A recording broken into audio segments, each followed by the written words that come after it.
ఈరోజు దేవుని వాగ్దానం 122వ కీర్తన 1వ వచనం.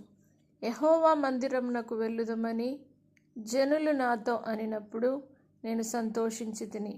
నా ప్రియ సహోదరులారా, దేవుడి రోజు మీతో గొప్ప వాగ్దానం చేస్తూ ఉన్నారు.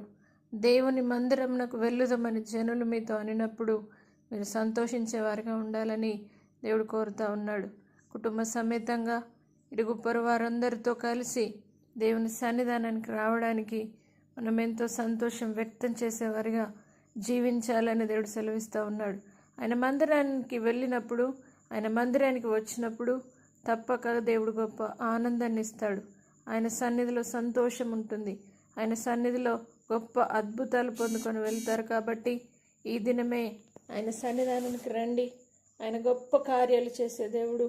ఆయన మందిరంలోనికి మనం వచ్చినప్పుడు తప్పక ఆశీర్వదిస్తాడు. కాబట్టి ఆ సంతోషం మీ కుటుంబంలో దేవుడు అనుగ్రహించాలని ప్రార్థన పూర్వకంగా మనము దేవుని మందిరానికి వచ్చుదముగాక.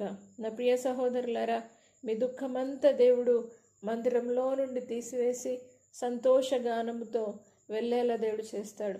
ఆయన మందిరంలో నుండి గొప్ప దీవెన అనుగ్రహించి ఆశీర్వదిస్తాడు. కాబట్టి ఆయన మందిరానికి రండి, దేవుని దీవెన పొందండి. ఆయన మందిరంలో మొదటి నుండి చివరి వరకు గొప్ప దేవుని ప్రత్యక్షతను పొందుకొని వాక్యమును విని ఆ వాక్యానుసారంగా జీవించి గొప్ప శక్తిని పొందుకొని అద్భుతాలతో తిరిగి వెళ్ళుదురుగాక. ప్రార్థన.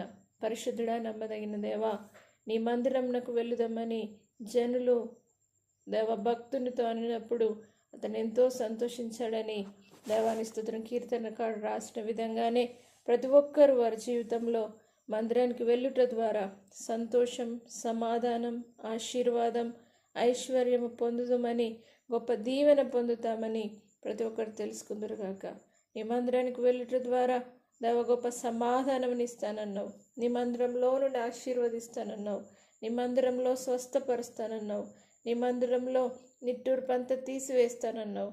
అలాంటి నీ వాగ్దానం చేత నింపి వారి దుఃఖమునంత సంతోషంగా మార్చి నిన్ను ఆరాధించే బిడ్డలుగా, నిన్ను స్తుతించే బిడ్డలుగా, నీ నుండి గొప్ప మేలు పొందుకునే బిడ్డలుగా, అతి ముఖ్యంగా నీ సన్నిధిని అనుభవించే బిడ్డలుగా ప్రతి ఒక్కరిని అభిషేకించమని నజరేయుడైన యేసు పరిశుద్ధ నామమును బట్టి అడిగి వేడుకుంటున్నాము తండ్రి.